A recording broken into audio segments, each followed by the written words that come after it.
often when we hear the term facial plastic surgery, we generally think of a procedure that is often sought to help eliminate the facial signs of aging, maybe looking younger, feeling better about oneself. Well, actually, this is only one aspect of this kind of surgery.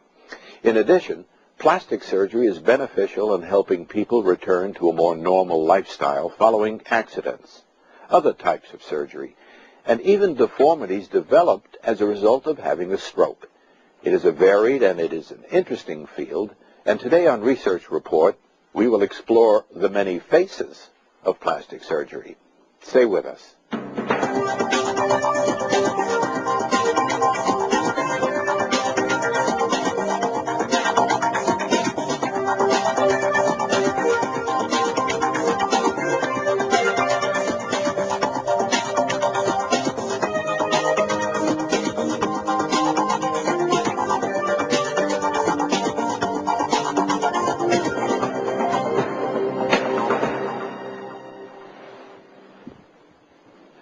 My guest today on Research Report is Dr. Philip Miller. He is a plastic surgeon and he's an assistant professor in the Department of Otolaryngology at New York University School of Medicine.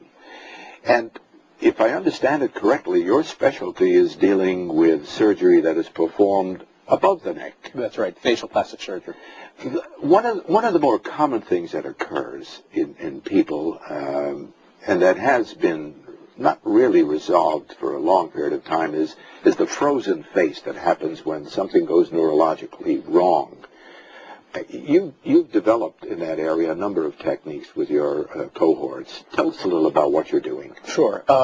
Individuals who have sustained facial paralysis or the inability to move a portion of their face as a result of trauma or infection or after undergoing tumor resections from the brain frequently have left a face that doesn't move, or even worse, at rest, is quite asymmetric from the other side. Recognizing the need for rehabilitation in that area, we have been doing research and work on rebuilding the facial structures. Well, what is it that you do? Do you repair the muscles or the nerves or the bones? What exactly do you do? Often the muscles remain intact. It's the nerve going to the muscles that have been damaged in one way.